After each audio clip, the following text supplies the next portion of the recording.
Moi, je fais partie de cette catégorie de personnes à laquelle on demande jamais comment s'est passée sa journée au travail. Ah bon? Parce qu'il y a un tabou? Mais c'est ça, parce que les soins palliatifs, ça fait peur et que voilà, les gens veulent pas savoir ce qui se passe dans mon service.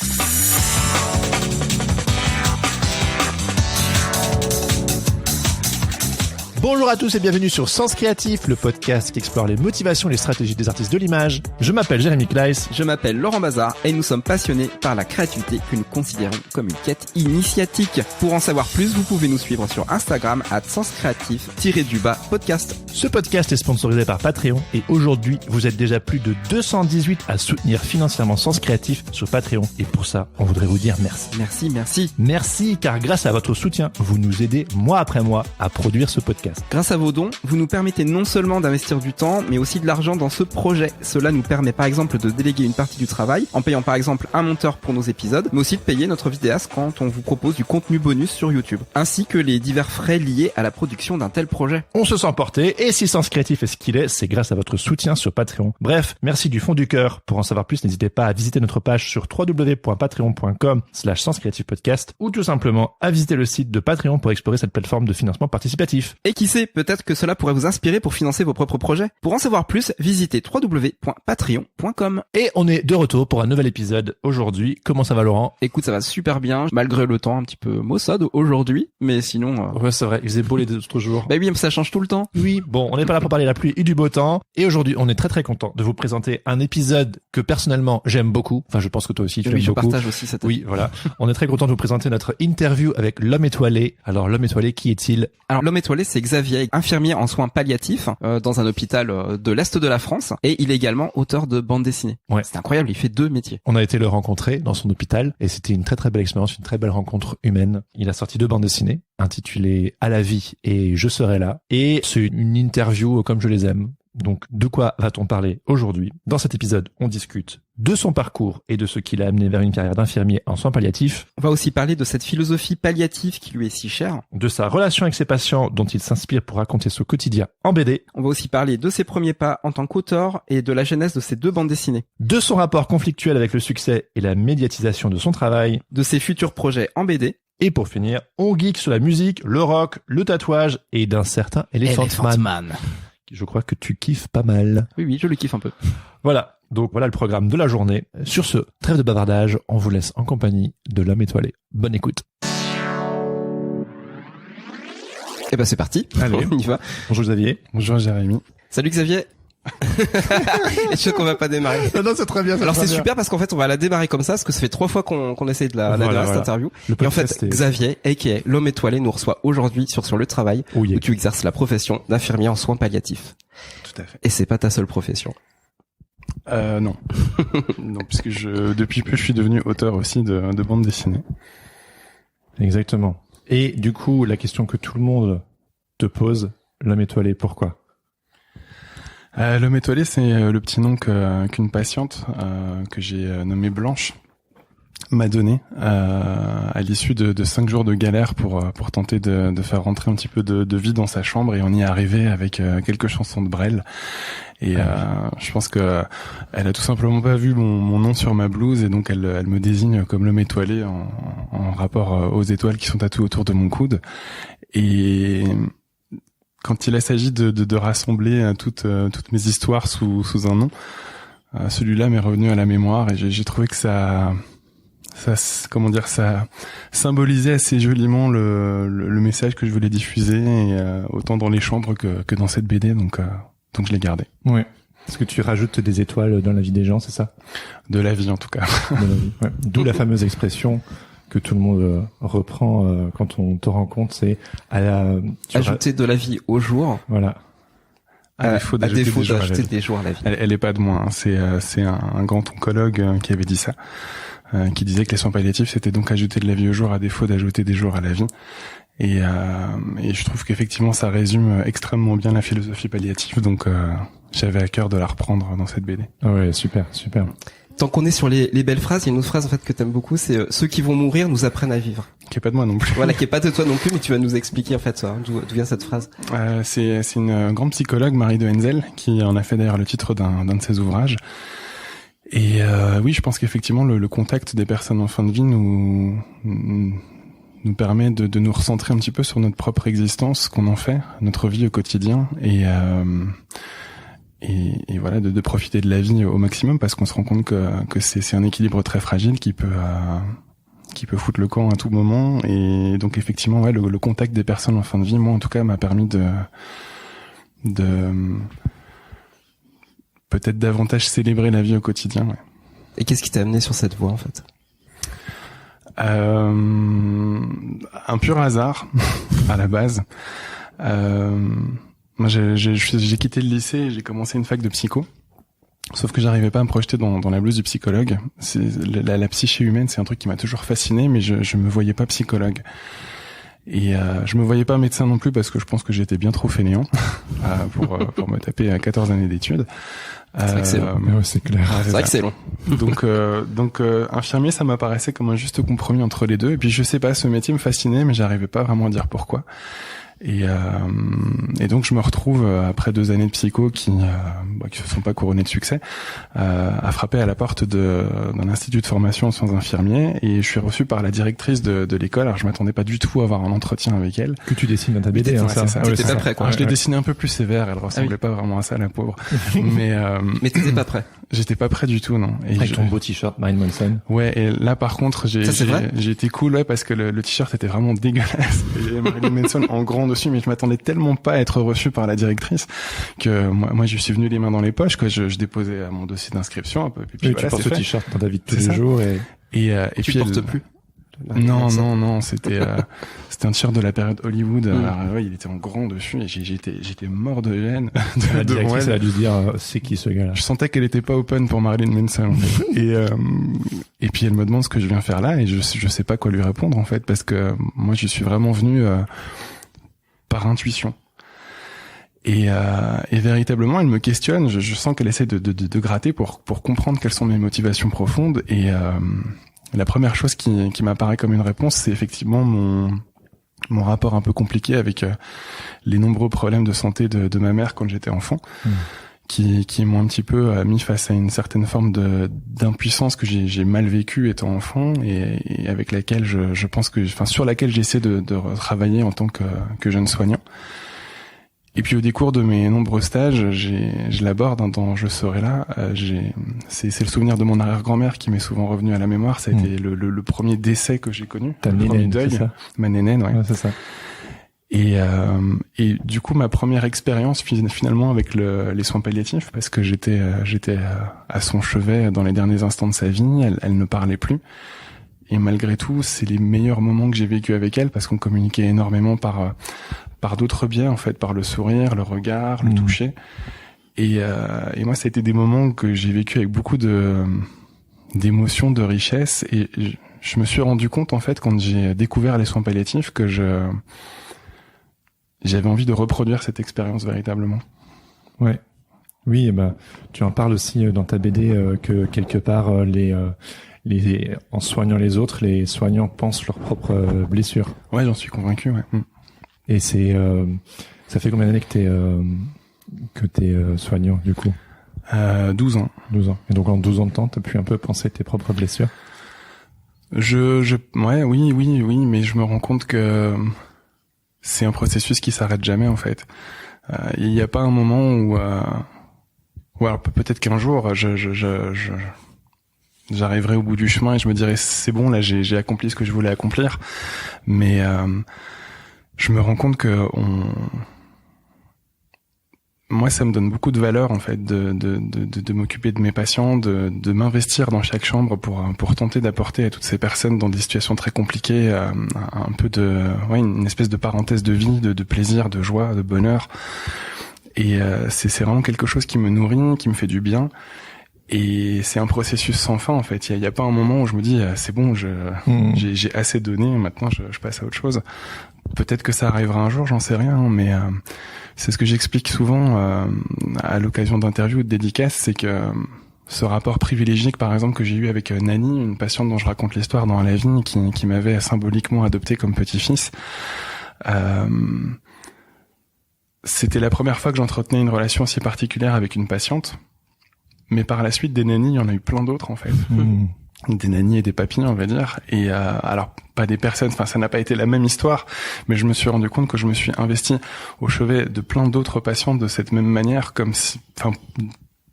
une manière de penser ces blessures de petit-fils qui a pas pu accompagner ses grands-parents à la fin de leur vie. Donc ouais, c'est un processus sans fin en fait. Ouais. Mais ce rôle de soignant, c'est aussi un rôle d'accompagnant, mais aussi de passeur. Et quand tu es confronté à des personnes qui sont, on peut dire, victimes de la maladie, c'est quoi toi ton rapport au syndrome du sauveur en fait? Comment tu abordes en fait ce ressenti? Je pense que déjà les soins infirmiers s'inscrivent pas dans l'art de guérir, mais dans l'art de soigner. Et ça c'est un truc qu'on m'a appris assez rapidement à l'école. Notre but c'est pas de les sauver les gens, c'est de les soigner, c'est de les accompagner. C'est le rôle du médecin de les sauver ou pas si malheureusement il y arrive pas. Et nous, en soins palliatifs, je pense que voilà, très rapidement, on a fait le deuil justement de cette guérison. On sait que la plupart des patients qui franchissent les portes de notre service en ressortiront certainement un jour ou l'autre décédés. C'est pas le cas de tous les patients, et ça c'est toujours important aussi de le préciser. Faut le préciser, c'est pas un mouroir. C'est ça, c'est que on n'accueille pas que des patients en fin de vie et on n'accueille pas que des fins de vie imminentes. On a des patients qu'on suit parfois pendant plusieurs mois, voire plusieurs années. Notre rôle, c'est aussi d'accueillir les patients qui sont en cours de traitement et pour lesquels les traitements peuvent se compliquer d'effets secondaires compliqués. Ouais, d'où le passage par l'hôpital en fait. C'est ça, contrarier un retour à la maison dans les bonnes conditions. Et donc notre rôle c'est vraiment de faire le tampon entre l'hôpital et les soins curatifs et le retour à la maison quoi. Et je me suis paumé dans ce que je disais. Et tu vas y revenir. Le syndrome du sauveur. Voilà, c'est ça. Le syndrome du sauveur. Et donc, je pense que nous tous et toutes, soignants en soins palliatifs, on sait que on peut pas sauver ces patients. C'est pas notre mission en plus. Notre rôle, c'est de les accompagner au mieux, c'est de leur permettre de vivre ces derniers instants de vie le plus confortablement possible, le plus sereinement possible, et c'est là-dedans en fait qu'on s'investit au maximum. Donc quand un patient décède dans ces conditions optimales de confort, de sérénité, d'apaisement, idéalement entouré des siens, notre mission est remplie en fait, et c'est ça qui nous nourrit au quotidien. Les soins palliatifs en fait, grosso modo, c'est l'ensemble des soins qui vont concourir à optimiser le confort d'une personne atteinte d'une maladie incurable. Ça passe aussi bien par des soins techniques, médicamenteux, l'équilibre antalgique notamment, vraiment adapter le traitement au mieux pour optimiser le confort physique du patient. Et puis après il y a aussi tout le volet accompagnement humain, psychique, moral, social aussi. Donc c'est un service dans lequel on a vraiment une équipe pluridisciplinaire qui va être composée d'infirmières, d'aides-soignantes, de médecins, d'ergothérapeutes, d'assistantes sociales, de psychologues, etc., etc. Le but, c'est vraiment, dans tous les domaines possibles et imaginables, optimiser le confort de vie du patient, s'inscrire dans son projet de vie, que ce soit de retourner à la maison si c'est possible, d'y décéder si c'est possible, de réaliser l'un ou l'autre projet, en fait, si c'est possible. Il y a la notion de singularité en fait du patient, de la patiente, c'est-à-dire que chaque personne est différente, donc forcément chaque approche et chaque relationnel que tu vas avoir avec eux vont être vraiment différents, quoi. Totalement, ouais. Et j'ai eu l'occasion d'intervenir en école d'infirmière et c'est ce que j'aimais bien dire à mes élèves, c'est que moi j'aime bien comparer mon taf au taf d'un enquêteur en fait. C'est que chaque jour, quand je rencontre un nouveau patient, une nouvelle patiente, je sais pas qui est dans ce lit, je connais pas cette personne et j'ai besoin en fait, j'ai besoin d'aller à sa rencontre, de comprendre qui je soigne, de comprendre ce que cette personne attend de moi et de comprendre qui elle est aussi pour arriver à trouver la corde à faire vibrer pour amener quelque chose de plus, quelque chose de différent en fait dans cette chambre. Moi, il y a une phrase qui m'a énormément touché dans ton boulot, et justement qui vient un peu à l'écho à ce que tu dis, c'est ton travail, c'est d'accompagner les gens, c'est pas de les devancer. Alors c'est dit beaucoup mieux dans la bande dessinée, mais moi je trouve ça trop beau parce qu'on a souvent un petit peu cette envie d'apporter des réponses ou de devancer, mais en fait, et puis vu le sérieux de ton travail, t'es obligé de marcher à côté des gens. Et moi je trouve ça super beau, quoi. On pourrait dire que c'est écouter avant d'agir, mais toi tu parles aussi de beaucoup observer. Même avant d'écouter, parce t'as des patients qui ne parlent pas. C'est ça, mais en fait c'est être là, et c'est pour ça que j'étais content de donner ce titre à ce deuxième album. C'est que je pense que l'essentiel de notre travail, c'est juste pour la petite parenthèse, c'est je serai là, mais en fait tu parles du passé. Du quoi? Dans je serai là, en fait, ce sont des flashbacks en fait. Ah oui, ouais, c'est ça qui a ça, oui, bien sûr. Excuse-moi. Oui, mais en fait, je pense que c'est notre premier engagement en tant que soignant en soins palliatifs, c'est d'être là. Je pense que tout réside dans cette volonté à se montrer disponible à tout instant. Je pense que c'est l'essentiel de la médecine palliative, et effectivement, je pense qu'accompagner une personne, c'est ce que je dis, c'est pas aller au devant d'elle, c'est marcher à ses côtés, à son rythme. Je pense que c'est assez humain. Quand on identifie un problème, on veut y trouver une solution immédiatement. Et en fait, si tu adoptes cette logique-là dans les relations humaines, ça marche pas, parce que tes solutions ne conviennent qu'à toi, et encore, elles vont pas forcément convenir à la personne qui est en face de toi. Et face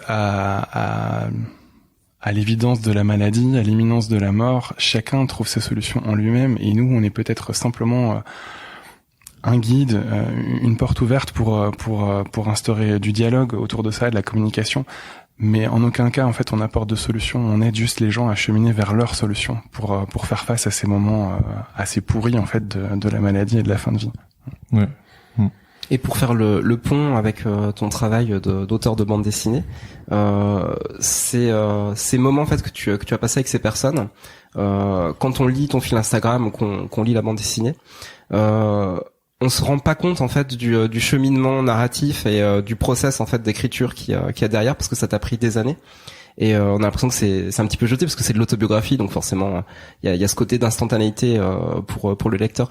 Mais toi justement, quel est ce process en fait, comment t'es allé chercher ces histoires-là? Qu'est-ce qui t'a donné au départ l'idée de les mettre en bande dessinée finalement, de les raconter? Ça a été une succession de rencontres en fait, de moments très forts, et en parallèle avec un constat assez triste, c'est que je le dis tout le temps avec un peu d'humour, hein, c'est que moi, je fais partie de cette catégorie de personnes à laquelle on demande jamais comment s'est passée sa journée au travail. Ah bon? Parce qu'il y a un tabou? Mais c'est ça, parce que les soins palliatifs, ça fait peur, et que voilà, les gens veulent pas savoir ce qui se passe dans mon service. Mais en même temps, quand j'en parle, j'ai fait le constat qu'on m'écoute toujours avec beaucoup d'attention, parce que même si on veut pas savoir, quand on en parle, vu que les soins palliatifs, en tout cas vu que la fin de vie, ça nous concernera tous un jour ou l'autre, les gens ont envie de savoir ce qui se passe en fait. Et moi, ça me frustrait parce que je me rendais compte que mon service et mon travail étaient entourés de beaucoup de mystères, d'inquiétudes, alors que c'est pas le constat que j'en faisais au quotidien quand je suis dans mon service en fait, où j'ai vraiment l'impression, où je prends mon pied en fait. J'aime ce que je fais, j'aime me donner à mes patients. Et je vais pas mentir, hein, c'est pas rock'n'roll tous les jours non plus, mais en tout cas on essaye. Et spécifiquement toi aussi. Parce que dans le service en fait, entre membres du personnel en fait, vous racontez aussi les histoires. Faut passer aussi les anecdotes qui sont passées dans la journée, parce qu'elles sont importantes à transmettre. Donc il y a déjà en fait cette idée de passer l'histoire. Donc qu'est-ce qui te donne envie de les passer à un cercle beaucoup plus grand en fait d'initiés? Mais déjà c'était ça, c'était de montrer aux gens ce qu'est véritablement mon travail, ou en tout cas un des aspects de mon travail. Et l'élément déclencheur, ça a été ma rencontre avec Mathilde. C'était cette patiente qui s'est donné pour mission de m'apprendre le suédois dans ses derniers instants de vie. Et ça a été une prise en charge mais tellement forte, tellement bouleversante, une patiente qui m'a tellement remué. Que le jour de son décès, je me suis dit je peux pas garder ça pour moi en fait, il faut que j'en fasse quelque chose, il faut que je le pose sur le papier. J'avais pas du tout l'intention d'en faire autre chose que que de le poser sur le papier comme devoir de mémoire, on va dire. Et puis j'ai commencé en fait à l'écrire, à la dessiner cette histoire, et je me suis dit mais il faut que je partage ça, il faut que je montre aux gens en fait les beaux moments de vie, de partage, d'humanité et même d'amour en fait qu'on peut vivre dans mon service. Et à Mathilde a succédé Blanche, Roger, et puis toutes ces histoires en fait que j'ai partagées. C'est devenu une évidence en fait que je devais partager tout ça. D'une part parce que c'était important pour moi, par devoir de mémoire, et d'autre part parce que j'avais véritablement envie de briser les idées reçues autour de cette espèce de mouroir des soins palliatifs. Ouais. Et donc le vecteur de la bande dessinée, ça a été une évidence, mais tu vas peut-être nous raconter comment t'es venu au dessin, d'où ça vient cette passion pour le dessin aussi. Moi, je pense que c'est dans notre ADN. Ah voilà, j'ai su que ça a parler de Belgique. Belgique. C'est parti. Je pense que c'est moi j'ai appris à lire dans la bande dessinée et je crois que la première BD que j'ai lue c'était un Tintin. Et je connais pas. Tintin. Tu te souviens de quel Tintin? Je crois que c'était l'affaire Tournesol. Ouais. C'est pas mon préféré, mais c'est ton premier souvenir. Ouais, je me souviens, je sais plus, je passais un examen médical, je sais plus lequel, et ma maman m'avait offert cette BD, et dans la salle d'attente, on était en train de la lire, alors je sais plus quel âge j'avais, mais je la lisais avec beaucoup de difficultés. Il y a beaucoup de bulles, ouais. Celui-là est particulièrement complexe. Et, mais c'est mon tout premier souvenir, de lecture, et puis, enfin voilà, on avait des abonnements au Spirou, au Mickey, et tout ça, et moi mon papa, il m'apportait des robes douces parce que mon papa est flamand et du coup c'était les recueils de Spirou, tu sais, quand il était petit. Il était aussi abonné au journal Tintin à l'époque quand ça existait aussi. Donc moi ça a vraiment essayé, mais vu que je lisais pas encore à l'époque et je lisais pas le néerlandais non plus à cette époque-là, c'était vraiment que les images quoi. Enfin bref, c'est pour le petit aparté. Mais moi voilà, je suis très fier d'avoir bossé pour Spirou, voilà, comme ça. Oui, tout le monde a dit son anecdote. C'est vrai, voilà. Excuse-nous Xavier. Il devient désagréable. Oui, donc voilà, moi j'ai appris à lire dans la BD, j'ai dévoré la BD à toute mon enfance, et puis l'anecdote qui est assez marrante avec Tintin, c'est que j'adorais Tintin, mais je trouvais ces personnages tellement chiants que je les redessinais en fait. Tu leur mettais des tatouages, des moustaches. Mais véridique, Tintin au Congo. En plus, ça va faire plaisir à beaucoup de monde. Oui. Je l'ai trouvé tellement chiant à lire en fait que du coup, je lui ai rajouté des piercings, de la barbe, des tatouages, et je me suis fait engueuler. Mais tu l'as gardé? Non, malheureusement. Ah, franchement, ce serait mythique. Ça serait incroyable. Tintin revu par l'homme étoilé. Carrément. Il y aurait quelque chose. Bon, après, j'ai arrêté. Mais oui, j'ai bouffé de la BD toute mon enfance, et ça s'est imposé comme une évidence parce que j'adorais en lire, j'adorais dessiner, j'adorais reproduire aussi les personnages des bandes dessinées, et c'est le médium avec lequel je me sens le plus à l'aise. C'est aussi c'est un univers qui me plaît, la BD en fait. Et je suis pas assez à l'aise avec l'écriture. On me dit que j'écris bien, moi je suis pas mon meilleur public pour ça, mais le dessin, c'est le médium avec lequel je me sens à l'aise, et en plus de ça, je trouvais que c'était aussi un joli défi d'imposer une BD sur les soins palliatifs. Il y a pas mal de bouquins qui ont été écrits sur les soins palliatifs, de BD il y en a très peu, je crois qu'il y en a une ou deux, et encore pas dans ce ton-là en fait, qui sont sûrement plus graves, j'imagine. Alors je dirais pas grave, mais en tout cas c'est comment dire, je crois qu'elle s'appelle Quelques jours à vivre, la BD en question, et c'est une espèce de BD assez factuelle, je dirais, sur les soins palliatifs, qui est très bien faite, mais il y avait peut-être pas le côté rock'n'roll que moi j'avais envie d'amener en fait. Ouais, et qui rend ta bande dessinée et tout ton travail hyper touchant. C'est sûrement que tout le monde te le dit, mais c'est le côté vraiment. Mais je me lasse pas de l'entendre. Ouais, bah voilà, mais c'est émouvant, genre à chaque fois quand je l'avais déjà lu, j'avais lu tes 2 BD quand il y avait pas encore l'intégrale, et puis je l'ai relu pour le bien de l'interview. J'étais sur le canapé l'autre jour et il y avait ma femme dans le canapé avec notre petit bébé, et j'étais genre putain, elle fait chier. Elle me fait quoi? Je fais je connais déjà, mais il me fait pleurer et tout, tu vois. Et Laurent qui découvrait ton travail, tu m'as dit pareil. Ouais, moi j'ai mis en fait c'est monté, tu vois, l'émotion elle est montée petit à petit, et à la page 80, et là j'ai pleuré. Ah, c'est quoi la page 80? C'est précis, hein. C'est la page 80. Alors, attends, on va la regarder ensemble. Attends, c'est parce que je sais que j'avais noté ce moment-là, mais du coup moi je me souviens pas forcément. Non, mais celle-là aussi elle est dingue. Ah, c'est là. Là on est sur les auditeurs ne voient pas, hein, mais on est sur le passeur. Ouais. On passera des petits extraits. Ça doit être l'histoire de Christine, je pense. Non. Ah non, c'est l'histoire de Nani. Ouais. Ah, c'est ça. D'accord. Et donc on arrive voilà à ce moment en fait où ton dessin en fait disparaît. Tu viens le rechercher et le dessin n'est plus là en fait. Tu voulais le récupérer, et qu'est-ce qui arrive au dessin? Elle a demandé à être enterrée avec. Voilà. Même moi encore aujourd'hui, quand j'en parle, je trouve ça fou. Et j'étais mort de gêne dans cette chambre quand les filles de cette patiente m'ont appris ça, parce que je pouvais pas m'empêcher de me questionner sur ma légitimité et ma place en fait, et c'était accueilli avec énormément de bienveillance et totalement accepté par les enfants de Nani. C'était une évidence pour eux en fait. En fait, du jour où elle m'a adopté comme symboliquement comme petit-fils, ils m'ont adopté comme un des leurs, quoi. Et ils m'ont dit voilà, vous faites partie de notre famille. Et ouais, c'est fou. Ça, comment dire, moi je trouvais ça mignon. J'ai joué le jeu parce que ça me plaisait, parce que j'y voyais du sens, et parce que cette patiente aussi y voyait du sens, y trouvait du sens. Mais j'avais pas conscience que c'était aussi fort pour elle. Je pensais que ce n'était que de l'humour, mais en fait je me rends compte que finalement pas tant que ça, parce que même moi à la fin de l'histoire je veux récupérer ce dessin, parce que je veux récupérer un souvenir d'elle. Oui, bien sûr. Et d'ailleurs ce qui est assez joli, c'est que quelques mois après la sortie d'À la vie, en dédicace, les petits enfants de Nani sont venus me retrouver, et en fait ils avaient pris une photo de ce dessin quand il était affiché à son téléviseur, et donc ils m'ont imprimé la photo du dessin que du coup j'ai pu garder chez moi. Ouais. Et ils m'ont aussi donné un selfie qu'on avait pris Nani et moi, et je m'en souvenais même pas, mais pendant elle était je vais y arriver, elle était très moderne pour une petite mamie, Nani. Et donc en cours d'hospitalisation, elle m'a dit venez, on fait un selfie, et j'avais complètement oublié ça, et donc j'ai ces deux souvenirs précieusement chez moi qui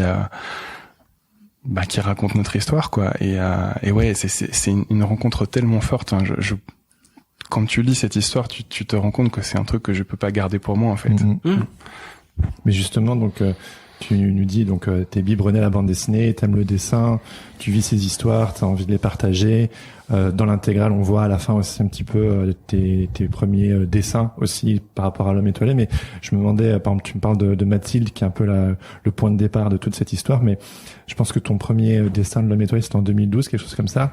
Est-ce que t'avais déjà commencé Est-ce que tu avais commencé à te dessiner en 2012, mais pas encore les BD, ou est-ce qu'il y avait eu des premières versions de ce qu'on voit là dans la bande dessinée, ou... Mathilde, il y avait une toute première version. Alors je pense que Mathilde, on est en 2011 ou 2012 quand je l'ai rencontrée. Et donc c'est vrai, c'est la première histoire que j'ai posée sur le papier, mais je savais pas trop quoi en faire. Je savais pas. Ça ressemblait pas à ce qu'on voit aujourd'hui. Non, du tout, non. Ok.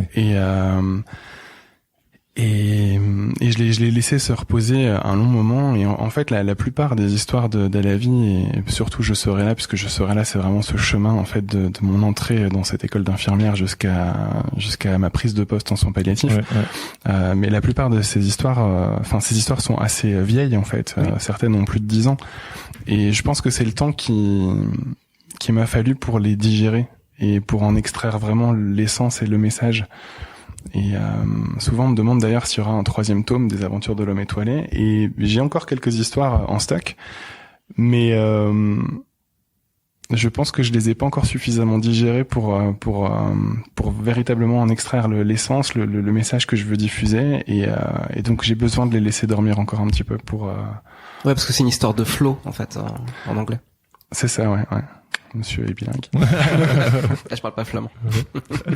Mais oui, c'est vrai que quand on lit ton travail, on a ce sentiment d'instantanéité. Et tu viens de dire, là, il y a des récits qui ont 10 ans, où il y a plusieurs patients il y a des patients dans ta bande dessinée qui représentent plusieurs patients. Et donc, c'est un vrai travail de maturation. Nous, on a l'impression, parce que l'autobiographie, il y a de plus en plus d'auteurs qui le font aussi. On a cette impression que tu as vécu ça dans ta semaine et que tu le dessines le soir, et puis mais en fait c'était fait d'Instagram non quoi. Aujourd'hui oui, ça m'arrive. Il y a quelques histoires que t'écris comme ça. Dans les histoires longues, effectivement, il y a beaucoup d'histoires qui sont assez anciennes. Je crois que les histoires les plus récentes, c'était celles de Nani et Christine. Tu les avais toutes dessinées, les histoires, ou alors t'as été puisé dans ta mémoire? Comment ça s'est passé? Parce que celle de Mathilde, tu l'avais déjà dessinée, écrite, mais est-ce que c'est le cas de toutes les histoires? Non, du tout. Avant d'écrire À la vie, j'avais déjà publié 4 histoires sur Instagram. Celle de Mathilde et de Blanche, je les ai entièrement retravaillées pour À la vie. J'avais publié celle de Christine et Nani, et Christine et Nani, je les ai publiées assez rapidement en fait. C'est les histoires les plus récentes, on va dire, de toutes les histoires que j'ai partagées. Mais elles étaient tellement fortes en fait que comment dire, leur sens et leur message c'est imposé à moi très facilement.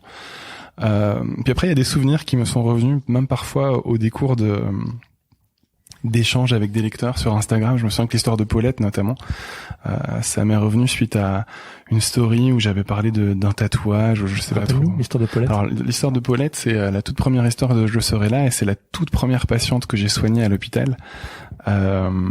C'était cette petite dame qui ne m'adressait pas la parole, elle ne m'a pas dit un mot de quasiment du coup toute son hospitalisation.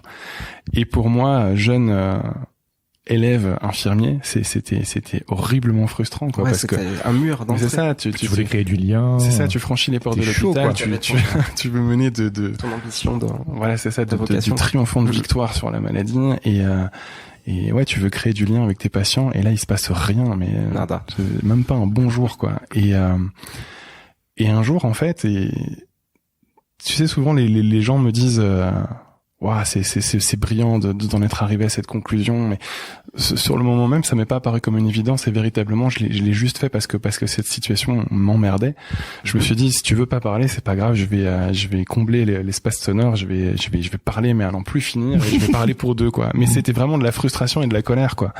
Et je lui raconte en fait les prémices de ma relation amoureuse, puisque j'allais rencontrer ma compagne pour la première fois. Et en fait, juste avant le week-end, et le lundi, je reviens à l'hôpital, alors des étoiles plein les yeux, parce que j'ai passé un merveilleux week-end avec elle, et les premiers mots qu'elle m'adresse de cette hospitalisation, c'est « Et alors comment ça s'est passé ?» Et l'amour. C'est ça, mais tu vois, j'ai pas compris ça sur le moment même, en fait. Moi, j'ai vécu ça, sur le moment, on était dans l'instant, j'ai pas décodé ce qui était en train de se passer. Et c'est quelques années plus tard que je me suis rendu compte qu'en fait, elle m'avait offert ma première leçon en tant que soignant. Écoute, c'est ça, c'était une manière de me dire, je suis pas juste une collection de symptômes, je suis pas juste une personne qui souffre ou pas, qui chie ou pas, qui tu vois, et je suis pas juste une tension, des pulsations, une température, je suis un être humain avec des besoins, des envies. Partager aussi l'histoire des autres en fait. Et là, je suis enfermé dans les murs de l'hôpital où tout est blanc, où la bouffe est dégueu, et j'ai envie de savoir ce qui se passe au dehors. J'ai envie qu'on me rappelle qu'il y a de la vie au dehors, qu'il y a de l'amour, et elle a véritablement vibré, tu vois, au son des prémices de cette relation amoureuse que je lui ai partagée jour après jour. Je lui montrais des photos, je lui montrais les SMS qu'on s'échangeait. Tu m'étonnes.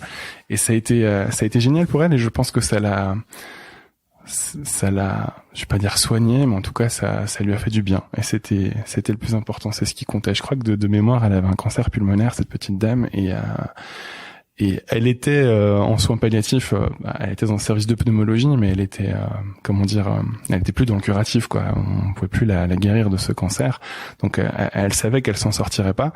Pour autant, elle était pas en fin de vie imminente, mais je pense que justement dans ces moments très compliqués, elle avait envie d'autre chose que d'être considérée comme juste une maladie dans un lit quoi. Et c'est terrible parce que tu t'en rends compte quand t'es étudiant, que j'ai fait des stages où j'entendais des soignants nommer les patients par leur maladie et non pas par leur nom.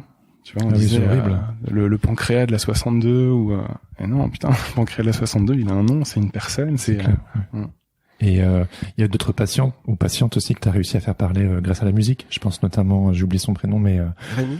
Roger. Non, tu lui as fait écouter du Jacques Brel. Genre c'était Blanche, ouais. Voilà, Blanche, ouais. C'est la même personne dont on parlait juste avant. Non, c'était pas la même personne. C'est celle qui m'a nommé le mec. Non, je sais, non, mais mais c'est pour moi. Ouais, mais Blanche, c'est vraiment genre mutisme aussi. Et puis après, à la fin de cette histoire que tu racontes, c'est L'homme étoilé, où Xavier m'a mis du Brel, quoi. Elle était pas vraiment mutique, mais disons qu'elle était un petit peu, elle était triste. Elle était triste parce que elle avait plus de 80 ans. Et elle était aussi atteinte d'une maladie incurable. Elle venait dans notre service en sachant qu'elle y mourrait. Et tu sais, elle était dans cette phase un peu compliquée de la maladie, où elle sait que c'est une morte en sursis, tu vois. C'est-à-dire que physiquement, elle était plutôt bien, elle souffrait pas, Elle mangeait peu, mais enfin son état était plutôt stationnaire, on va dire. Et c'est horrible parce que du coup, elle était là dans ce lit à attendre que la mort arrive. Et moi, j'arrivais pas en fait à trouver voilà le chemin, la corde à faire vibrer pour lui apporter quelque chose d'autre. Et à cette époque-là, je travaillais beaucoup plus en musique parce qu'on avait des postes de radio sur lesquels je pouvais brancher mon iPod et comme on en parlait tout à l'heure, je suis assez éclectique, donc ça remonte. Ouais, moi j'aime pas écouter la musique sur mon portable. T'as étudié un petit peu la musicothérapie? Non, du tout. Ta formation, pas non, du tout. c'est assez différent. Ça t'est venu comme ça en fait, c'est quelque chose qui t'est venu vraiment. Ouais, c'était juste une transition. Quitte à meubler, autant mettre de la musique. Si on veut pas parler. Bah là, c'était même pas. C'est à l'époque où je soignais Roger aussi, le patient avec lequel on écoutait Queen et les Guns, et c'est juste que je m'étais rendu compte que la musique. Tout à fait. Welcome to the jungle. La musique, ça, bah c'est de la vie en fait, tout simplement, et je me rendais compte que ça avait voilà vocation à apporter du plaisir, de la vie, et donc j'en proposais spontanément à chacun de mes patients. C'était le cas de Blanche, et Blanche acceptait tout en fait, mais sans beaucoup de conviction. Et donc je lui mets des musiques que je pense une petite dame de son âge peut apprécier, quoi. Je lui mettais des musiques de films, des trucs un peu passe-partout, un peu de variété, de la musique classique. Mais je sentais que ça la traversait, elle en avait rien à faire en fait. Et du coup, c'est même avec ces musiques, ces moments avec elle étaient d'un silence assourdissant, quoi. Et au 5e jour, en fait, au 5e matin de soins, j'en peux plus non plus, quoi. Je me dis c'est pas possible. Moi, j'essaie d'apporter quelque chose et j'ai l'impression qu'elle le subit. Et donc je la supplie. Horrible, c'est ça, je la supplie de me dire. Je lui dis, au pire, on n'en écoute même pas de la musique, on peut causer si vous voulez, mais non, pas tellement envie. Je dis, mais alors, qu'est-ce qu'on met? Oh, ce que vous voulez, mais non, mais moi, quand je... Allez, Skyrock. C'est ça. Et donc, à force d'insistance, elle finit par me dire Brel du bout des lèvres, et je suis tellement content qu'elle m'ouvre cette micro-porte que je m'engouffre dedans, et je lui mets du Brel, et je danse sur Brel, et je chante sur Brel avec elle. Et je sens que j'avais pris son pied à perf avec sa perfusion en guise de micro, et je la fais rire en fait. Et c'est une telle victoire parce que au bout de 5 jours à trouver cette dame si triste dans son lit, lui décrocher un rire, ben tu le vis vraiment comme un accomplissement, quoi. Bien sûr. Et je sors de cette chambre et ça s'arrête là, et le lendemain je croise sa fille dans les couloirs que j'avais jamais vue avant, et elle passe à côté de moi, elle voit mes étoiles sur mon bras et elle me dit ah c'est vous alors, et je la regarde un peu interloquée, elle me dit hier quand je suis rentré dans la chambre de ma maman, je l'ai vue sourire pour la première fois depuis très longtemps, et quand je lui ai demandé ce qui se passait, elle m'a dit c'est l'homme étoilé qui m'a mis du Brel. C'est de là que ça vient, ouais. Et voilà, et donc tu fais vraiment des concerts, tu fais un peu le cirque dans la chambre. C'est l'impression qu'on a quand on lit la BD. Et c'est vrai que c'est hyper, c'est une bouffée d'oxygène quand on lit la bande dessinée. On a parfois du mal à imaginer que ça peut se passer dans un hôpital en soins palliatifs, mais tu fais des solos de guitare, de fausses guitares dans les chambres. Tu fais du Queen. Il faut garder à l'esprit que c'est des parenthèses, tout ça. C'est pas comme ça tous les jours. Et c'est ce que j'explique aussi souvent, c'est qu'il y a des jours où il se passe rien, il y a des semaines où il se passe rien, il y a des rencontres dans lesquelles voilà, je le disais, mon taf, c'est un peu un taf d'enquêteur. J'essaie de comprendre qui je soigne, mais je ne noue pas des liens particuliers avec chacun de mes patients. Ah, bien sûr. Ouais. Et quelque part, tant mieux. C'est un juste équilibre en fait. Et puis sinon, tu serais le rigolo de service en fait. Et puis je pense que tu serais très aller voir l'homme étoilé, quoi. C'est ça. Mais en fait, tu sais, c'est un peu comment dire, l'étiquette que je porte malgré moi aujourd'hui, c'est que vu qu'à la vie a offert j'étais bien médiatisé quand la vie est sortie. Il y a pas mal de familles aujourd'hui qui me reconnaissent, et je sens parfois dans leur regard, ou alors c'est peut-être parce que je suis un peu parano, mais je sens dans leur regard que ça crée une attente. Une attente, ouais, voilà. Ouais. Et quel genre d'attente? De retrouver en fait quelle histoire formidable vous allez vivre avec mon père ou ma mère, ou tu vois. Est-ce que vous allez en faire une BD? Ce qui est terrible, puisque voilà, on est quand même face à la maladie et finalement un diagnostic qui est souvent terrible, quoi. C'est surtout que Cette attente elle est un petit peu étrange. Tout ça, c'est très spontané. Moi, je calcule pas, en fait. Je rentre dans la chambre de mon patient, j'apprends à le connaître, je vois où. Et tu fais déjà ton travail en premier, quoi. Ouais, bien sûr. Où je peux aller, et je vois, voilà, ce qu'on va broder autour de cette relation de soins ou pas. Et d'ailleurs, très souvent, il se passe rien, en fait. Faut rester humble par rapport à ça. Moi, il y a beaucoup de soignants avec lesquels je travaille, et beaucoup de patients que je soigne, où voilà, on restera jamais rien d'autre qu'un soignant et un soigné. Et c'est pas grave, c'est ok aussi. Et puis après, il y a ces patients avec lesquels il se passe quelque chose de plus. Et c'est tous ces patients que je raconte à travers ces histoires. Et mais du coup, c'est vrai que ça crée une forme d'attente qui me met un petit peu en difficulté parce que j'ai pas ni l'envie ni la prétention d'être un super infirmier, d'être meilleur que les autres, et d'avoir quelque chose de plus à offrir, en fait. C'est juste, je sais pas, un moment où les étoiles s'alignent, tu vois, et où tu dis putain, c'est là que je dois aller, ouais, et je sais que si je lui offre ça, il va se passer quelque chose, quoi. Et comment tu gères cette pression? Parce que avant, t'avais pas sorti de BD, t'étais peut-être moins connu sur Instagram et compagnie. On va dire il y a 3 ans. Il y a 3 ans, voilà, t'avais pas ce succès, en fait. Ou c'était déjà présent sur Instagram? Parce que t'as commencé sur Instagram. J'ai commencé à publier mes histoires en 2017 sur Instagram. Alors le succès a été croissant, mais c'est vraiment quand la vie est sortie, et avec la médiatisation, on va dire, de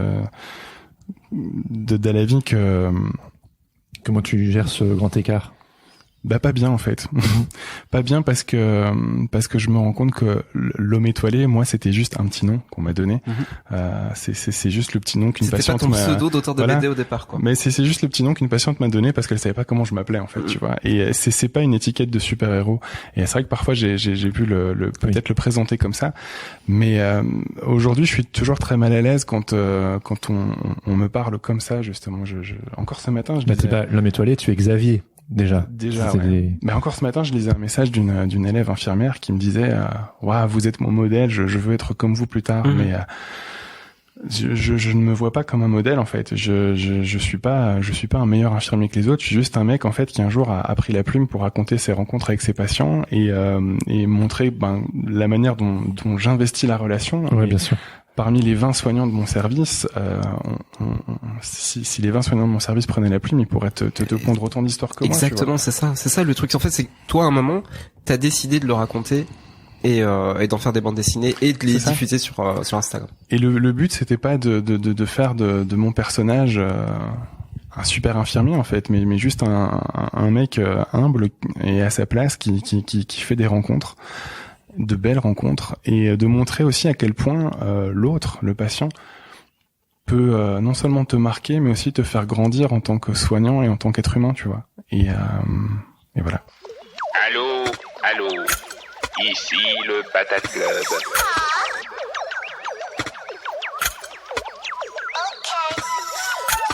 Et nous interrompons quelques secondes cet épisode, car si vous êtes encore là, ça veut probablement dire que cet épisode vous plaît. Et si c'est le cas, pourquoi ne pas venir en discuter sur le Discord Sens Créatif, qui est gratuit et ouvert à tous. Vous pouvez aussi soutenir financièrement le podcast en vous abonnant sur Patreon. Ça nous aiderait énormément. Et ainsi, vous deviendriez membre du Patate Club, histoire d'accéder à des tonnes de bonus. Pour en savoir plus, cliquez sur le lien présent dans la description de l'épisode ou attendez la fin. Un ou une membre du Patate Club vous expliquera tout. Allez, retour à l'épisode. C'est quelque chose qu'on dit souvent sur Sens Créatif, c'est que tout le monde a une histoire à raconter, en fait. Après, il faut vouloir la raconter et savoir la mettre en forme. On dit souvent que les choses où tu te dis non, pas par là, ou ça n'intéresse personne, ou ça j'ai trop honte, c'est de ça dont il faut parler. Je l'avais posté sur Instagram, je me souviens que j'en avais parlé avec un copain avant toute cette aventure. Je lui avais partagé, ce souhait de raconter mes rencontres à l'hôpital. Et il m'avait dit, mais ça marchera pas. C'est trop anxiogène. Et puis il était pas visionnaire. Puis il m'a dit, puis t'as 30 ans, mec, c'est trop tard pour faire de la BD. Et je me sens que je l'ai pris comme un affront. Et je me suis dit, je vais te prouver que t'as tort, en fait. Tu vas voir. Non, mais c'est une histoire hyper commune, ça. Oui, non, c'est vraiment génial ce que tu dis, parce que c'est quelque chose, en fait, qu'on voit souvent avec les personnes, justement, qu'on côtoie chez les illustrateurs, illustratrices, auteurs de bande dessinée. Et à un moment, ils se retrouvent face à un mur, tu vois. Et l'impossibilité de faire quelque chose. En fait, faut se donner la permission et y aller, quoi. Puis t'as ce petit moment, tu sais, un peu comme quand tu sautes en parachute. Alors j'ai jamais sauté en parachute, mais l'idée me parle. Oui, il y a un vertige. C'est le moment, en fait, où Tu sais pas. Et moi, j'avais toutes ces histoires qui dormaient comme ça dans un tiroir, et j'avais envie de les exploiter. Je savais pas comment faire. J'avais peur que ce soit anxiogène. Je partageais juste des petits récits de vie, des petites anecdotes du quotidien avec ma compagne qui avaient leur petit succès aussi. Ça faisait beaucoup rire mes abonnés. Mais j'avais envie de rediriger mon lectorat vers ces histoires, et je me suis dit waouh, le grand écart est quand même assez fameux entre mes anecdotes de soins palliatifs et mon quotidien avec ma compagne. Finalement, t'as pas fait un grand écart, t'as fait un pont. C'est ça, et au bout d'un moment, je me suis dit, tu sais quoi, arrête de te poser la question, fais-le. De toute façon, ça coûte rien, quoi. J'étais pas non plus une star sur Instagram, donc et c'est ce moment, tu sais, où t'as ce petit boost d'adrénaline, et tu te dis, allez, c'est bon, j'y vais, je m'en fous. Et donc j'ai publié l'histoire de Blanche, et puis celle de Mathilde, etc., etc. Et en fait, c'est avec les histoires de Marie et de Christine qui a vraiment eu un gros boom, et que. Pourquoi? Qu'est-ce qu'elles avaient de spécial, ces histoires? Je sais pas si elles avaient quelque chose de spécial, mais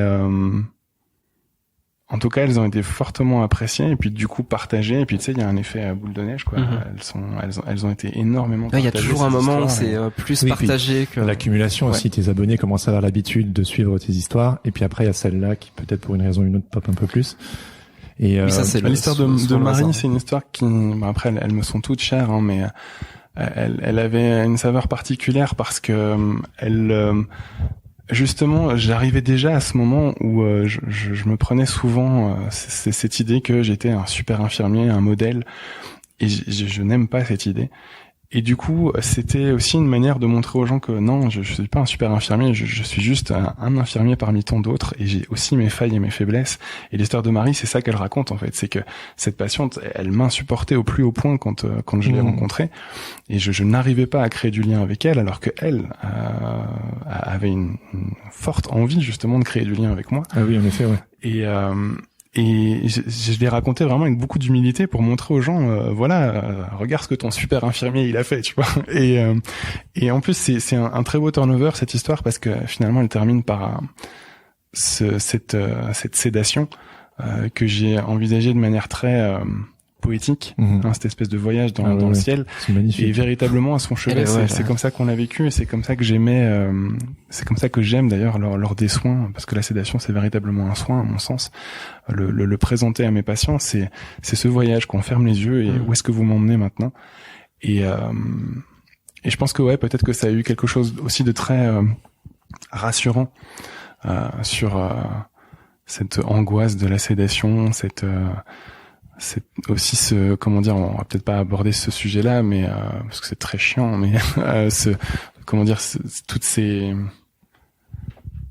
ce sentiment en France en fait que ne pas légiférer sur l'euthanasie c'est une erreur, et qu'on est en retard, et ceci et cela, alors qu'à mon sens la loi française est très bien faite, et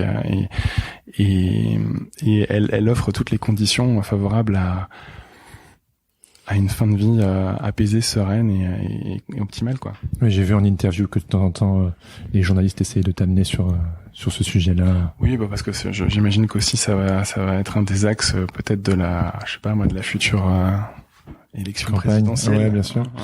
Et en parlant de tapage médiatique, tu racontes justement dans l'histoire inédite avec Rémi que en fait tout s'est passé en même temps. C'est-à-dire que ta première bande dessinée sort, les médias s'y intéressent, t'es beaucoup invité sur des plateaux, par des médias, etc. Tu deviens papa, ta chérie, ta compagne passe par une dépression.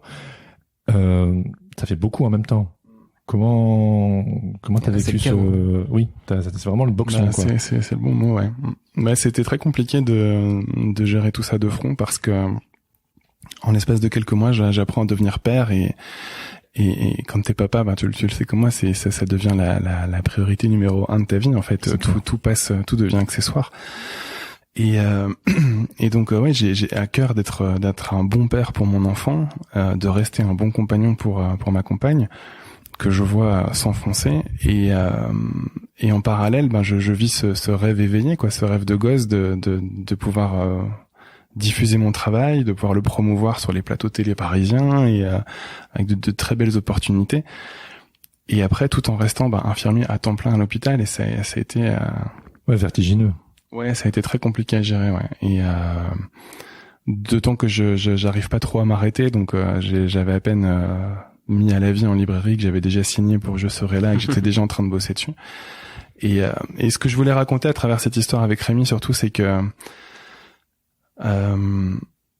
c'est la manière dont ce patient a accompagné tous ces moments compliqués avec énormément de bienveillance, et à quel point finalement tu sais, à l'école d'inf, il y a un truc avec lequel on te rabâche en permanence, c'est cette espèce de distance que tu dois mettre entre les patients et toi. Et je comprends l'idée, hein, je ne nie pas l'importance en fait de ne pas se laisser bouffer par la relation avec le patient. Parce que ça peut être dangereux. Voilà, mais je suis pas convaincu non plus qu'il faille envisager la relation à l'autre sous l'angle de la distance que tu dois mettre avec lui pour t'en protéger. Des fois ça arrive en fait, et il faut juste pouvoir l'accepter et l'accueillir en fait. La relation. Disons que ouais, c'est ça. Et puis si tu ne nourris pas la relation avec le patient, au bout d'un moment tu te fais chier quoi. Enfin, je veux dire, c'est le travail avec l'humain, tu vois. Si t'as pas envie d'être touché par l'autre, si t'as pas envie de vivre de belles histoires, de belles aventures humaines, bah taffe pas dans un milieu avec l'humain quoi. Et Rémi, c'est véritablement un patient que je me plais à considérer comme un ami. Et c'est quelqu'un qui a entouré la sortie de la vie d'une manière très particulière. Il a donné cette interview pour Le Parisien, il en était fier comme tout. C'est avec lui l'anecdote de notre rencontre que j'ai annoncé la sortie de la vie sur les réseaux sociaux. Et puis voilà, il m'a suivi un peu comme un coach, un peu comme un papa, et tout ça pendant toute cette promo. Et tandis que moi, justement, je continue de l'accompagner comme un soignant dans les moments délicats de la maladie. Et il t'a renvoyé en fait. En fait, ça a été un échange mutuel, et c'est vraiment quelqu'un que je porte haut dans mon cœur, et aujourd'hui je suis encore en contact avec deux de ses filles, et je sens que c'est un lien qui est important pour moi, même si on se parle pas très souvent, mais de temps en temps on s'envoie un petit message. C'est important parce que pour moi c'est une manière de continuer à le faire vivre dans ma mémoire en fait. Et je pense que c'est sain, tu vois, je pense que c'est juste montrer à quel point ces personnes peuvent être plus que de simples patients. C'est des personnes qui traversent ta vie et laissent un peu d'elle derrière elle quoi, dans ta vie. Et moi j'ai envie de garder ce souvenir, j'ai envie de le porter en moi, j'ai envie de me rappeler que ça fait partie des beaux moments que j'ai vécu. C'est pas juste du travail quoi, c'est pas juste poser une paire, donner un médicament, et c'est rencontrer des gens et t'imprégner de tout ce qu'ils peuvent t'apporter quoi. Ouais. Je t'ai mentionné ça avant qu'on enregistre, mais j'ai dit que ma maman, elle était bénévole en soins palliatifs, donc c'est un univers que je connais un petit peu à travers elle, même si je l'ai jamais accompagnée. Du coup, je lui ai offert Je serai là, donc évidemment, elle a été énormément touchée, etc. Et avant de venir te rencontrer, je lui demandais, je lui ai dit, est-ce que tu aimerais poser une question à Xavier? Et voilà, et il m'a dit oui, donc je vais te poser sa question qui suit un petit peu ce dont on est en train de parler entre parce que voilà, ma maman elle est pas infirmière, mais elle côtoie toutes ces histoires avec ces personnes qu'elle rencontre pour un petit bout de chemin, et voilà, cette histoire de s'impliquer émotionnellement, c'est bon. Voilà, donc je te pose la question qui est quel conseil me donneriez-vous en tant que visiteuse et non en tant que soignante? Mais j'aime pas donner des conseils en fait. Okay. Je pense que justement au quotidien j'essaye de m'abstenir de donner des conseils. Mais peut-être qu'au-delà du conseil, peut-être simplement de quelle manière on peut aborder la visite en fait en soins palliatifs quand on vient voir ses proches professionnels. Je pense que l'important c'est justement d'accueillir, et je pense que le bon taf d'un bénévole en soins palliatifs, c'est ça, c'est de rentrer dans une chambre et de voir comment il est attendu, comment il est accueilli, et de simplement se laisser porter par la rencontre, et parce que c'est cette rencontre qui va définir le chemin qu'on va emprunter à deux ou pas. Il y a des patients qui sont pas du tout ouverts à l'idée de recevoir un bénévole ou une bénévole dans leur chambre, d'autres qui au contraire sont très preneurs de l'idée, et de la même manière, moi en tant que soignant, dans une chambre c'est pareil en fait, il y a des patients qui m'accueillent à bras ouverts, et puis d'autres ok, posez votre perf et puis vous pouvez disposer. Et j'ai pas vraiment de conseils à donner, si ce n'est de se laisser porter en fait, peut-être comme j'essaie de l'illustrer dans l'histoire de Paulette, de pas oublier que derrière la maladie, toutes ces personnes sont des êtres humains avec des désirs, des besoins, des envies, des aspirations, des rêves, certains réalisés, d'autres pas. Et je pense que c'est important de ne pas l'oublier, de les considérer avant tout comme des êtres humains plutôt que comme des malades. Voilà. Souvent, tu sais, tu le lis dans la littérature, le malade, les malades, et tout ça, c'est pas que des gens malades en fait, c'est juste des êtres humains comme toi et moi. Et c'est dommage que du jour au lendemain, quand malheureusement t'es porteur d'un cancer ou de n'importe quelle autre maladie, tu passes du statut d'humain au statut de malade. Ouais, c'est chaud. Ouais. Merci. C'est une étiquette délicate. Merci pour elle. Et ben on peut enchaîner sur quelque chose qui a absolument rien à voir. On va rester sur les personnages en fait, parce que dans tes bandes dessinées, donc tu fais de l'autobiographie en tout cas sur ces deux BD. Il y a un personnage, c'est toi-même. Tu t'es mis en scène. Tu te définis comme un marshmallow qui est coincé dans une armoire à glace. D'ailleurs, t'aimes pas trop quand il y a des gens qui sont plus grands que toi. C'est ça. Tu le disais tout à l'heure. Donc Mehdi. Il se cache là. Il se cache, Mehdi. 7 cm de trop. T'as une undercut scandinave, on va dire. Une coupe de viking. T'as les t-shirts de rock. T'as les tatouages. Quand tes patients te voient débarquer pour la première fois, qu'est-ce qu'ils te disent?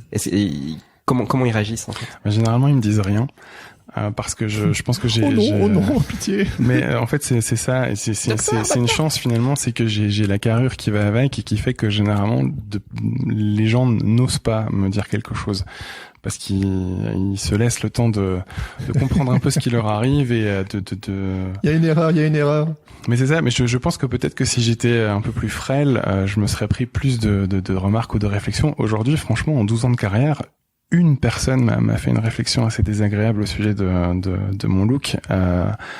Sinon, de manière générale, je le vois. Hein, ce que je disais, je suis très attentif au non-verbal, au regard des gens, et je le vois que certaines personnes me regardent un petit peu étonné. Mais quelque part, ma carrure joue en ma faveur parce que donc effectivement, ils n'osent rien me dire. Et puis, ils se laissent le temps de la rencontre. Et quand ils se rendent compte que finalement, je suis pas plus méchant qu'un autre et que même souvent, je suis plutôt très gentil. L'appréhension a laissé place à une certaine forme de curiosité, et souvent ce look, ces tatouages en l'occurrence, c'est une porte d'entrée en fait pour faire connaissance.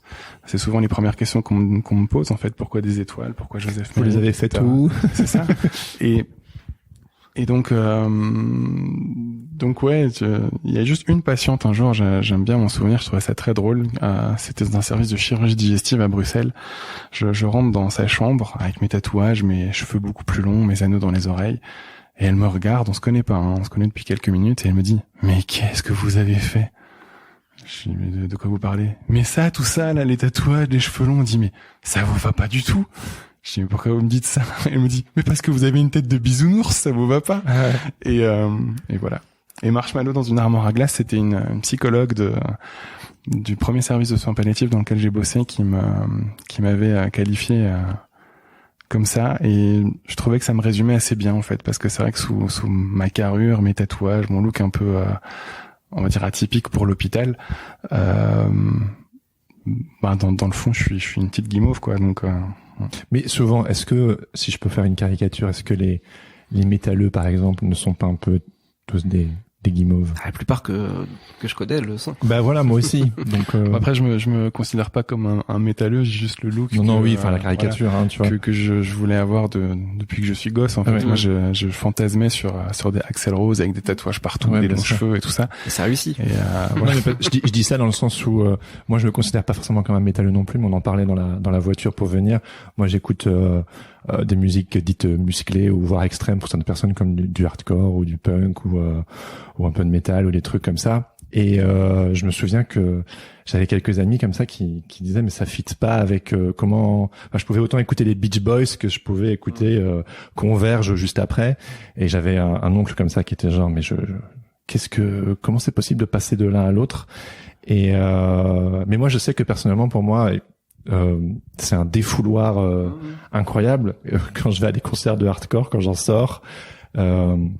Ma femme me dit vivant, mais elle me dit tout le temps, tu sais, j'arrive, je suis tout dégoulinant, je rigole comme un gogol, et elle est genre, t'as un halo de lumière autour de toi, t'es tout bien. Et je me demandais si pour toi, est-ce que les musiques dites extrêmes, c'est aussi une sorte de catharsis, notamment parce que j'imagine que tu côtoies des histoires peut-être pas des histoires douloureuses aussi. Moi, je pense que la musique, elle accompagne ce que tu ressens à l'intérieur de toi, en fait, et je peux pas nier que ouais, sous le côté très lumineux d'Homme étoilé en BD, je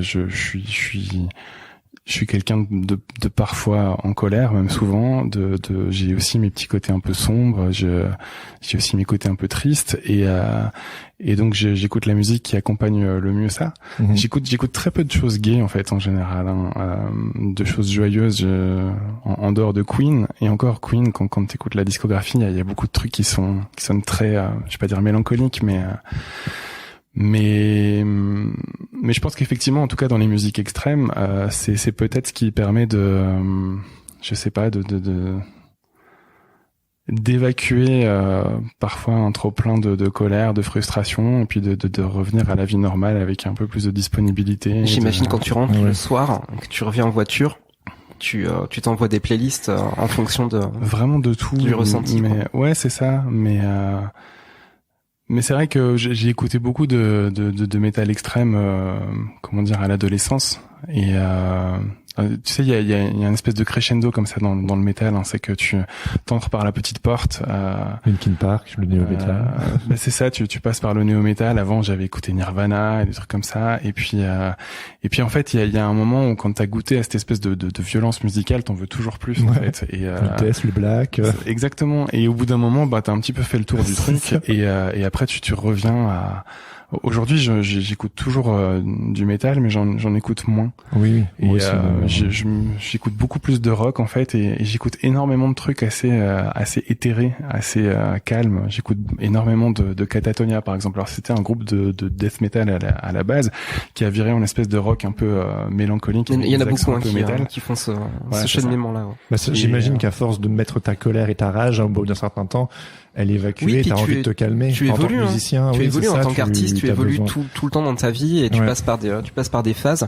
Et ce que tu avais besoin en fait d'envoyer à un moment, bah ça se transforme en fait. Ça devient autre chose. Moi, je suis quelqu'un d'assez calme en fait, et j'écoute la musique qui me permet de maintenir cet équilibre dans l'humeur, dans le comportement, et donc j'écoute beaucoup de trucs très calmes. Et puis quand il y a des moments où ça va moins bien, peut-être qu'effectivement le métal m'aide à extérioriser tout ça et à revenir au calme après, quoi. C'est un équilibre en fait. La musique, je pense que c'est vraiment une thérapie au quotidien. Moi, il y a pas un jour où j'en écoute pas, quoi. Je me lève en musique, je m'endors en musique tous les soirs, et voilà. Et le cinéma? J'adore le cinéma. Attention, il y a un piège. C'est vrai. C'est vrai que depuis cette aventure éditoriale, je passe beaucoup moins de temps devant les écrans. Mais tu portes le cinéma sur ton bras. Ouais. Notamment une histoire. Alors une histoire qui était portée au cinéma. Qui était portée au cinéma. Ouais. Mais c'est quand même c'est quand même lié au travail de David Lynch donc, sur Elephant Man. Moi, c'est un film qui me touche énormément. Je pleure à chaque fois devant ce film-là. Je pense que c'est vraiment un de mes films préférés, un de mes films de chevet. Moi, je voulais vraiment savoir c'était quoi ta relation à cette histoire, à l'histoire de Joseph Merrick. Il va falloir rajouter 1h30 juste. Ah, mais ça me va très bien. Non, mais je savais, j'étais conscient que je touchais quelque chose. En fait, j'ai regardé ce film à l'âge de 6 ans. Et, oui, quand même, d'accord. Une très bonne idée de mon père. Très bien. Et bon, à la base, c'était une très bonne idée, le pauvre, mais je pense qu'il avait décodé, voilà, toute la beauté enfin, le beau message en fait que véhiculait ce film et cette histoire. Sauf qu'il n'avait pas pigé qu'à 5 ans, 6 ans, on n'a pas c'est difficile à appréhender. Voilà, c'est ça. Il y a des scènes terribles. Et donc, moi, je pense que la première chose qui m'a marqué, forcément, c'est cette difformité. Et j'ai toujours été très sensible aux difformités des gens. Et je pense que il y a quelque chose de très visuel, en fait. J'imprime ça et j'arrive pas à le décrocher de mon esprit pendant des semaines, et j'ai véritablement vécu ce visionnage comme un traumatisme, et je l'hallucinais la nuit. Ça a été très violent.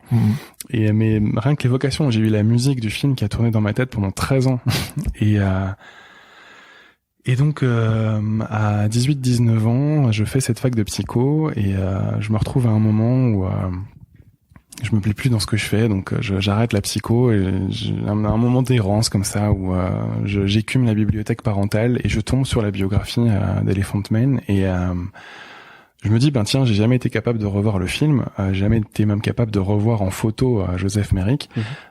Peut-être qu'en lisant ce livre, je vais l'appréhender différemment. Et là, ça a été une putain de claque parce que je me suis rendu compte qu'en fait, pendant 13 ans, et je pense que j'en ai voulu à mon père pour ça, pendant 13 ans, j'ai conservé le souvenir d'un monstre, d'une personne qui était absolument tout sauf monstrueuse. En tout cas, elle l'était malheureusement d'apparence, mais à l'intérieur, c'était un homme bien plus lumineux et beau que 99% de l'humanité, quoi. Et le hasard a voulu que, après avoir lu ce livre, le film est passé sur Arte, je crois, à l'époque. Et j'ai pris mon courage à deux mains, je l'ai regardé comme ça. Et en fait, ce mec était devenu tellement beau. L'humain qu'il était devenu tellement beau, tellement lumineux, que ses difformités étaient devenues totalement accessoires. Et je me suis fasciné en fait pour ce personnage, pour son histoire. Alors si t'as vu le film, je te recommande vraiment de lire sa biographie parce que il est très édulcoré. Voilà, je connais un petit peu mieux son histoire. Il est très édulcoré, le film de David Lynch. Il y a beaucoup d'anachronismes aussi. Oui, bien sûr, il y a des personnages qui sont rassemblés en un seul personnage. Il y a pas mal de choses qui sont différentes. Et donc j'ai fait 2 voyages à Londres sur les traces de Joseph Merrick.